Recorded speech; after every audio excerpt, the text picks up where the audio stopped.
इंतज़ामी मजबूरियों की वजह से इस दफ़ा ऐसा ना हो सका।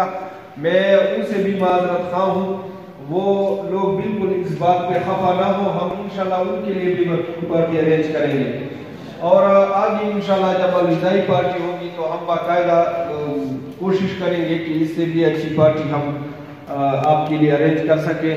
आप सबका बहुत शुक्रिया, बहुत दिल से आपने हिस्सा लिया। ये जिंदगी का हिस्सा है, ये जो चंद लम्हे होते हैं इंसानी जिंदगी इंसान के पास, ये जो हम इस दौर से गुजर रहे हैं, इस गैर यकीनी सूरत हाल से, और हम जो बमों के नीचे हम सफर कर रहे हैं। तो never miss an update, subscribe now and press the bell icon.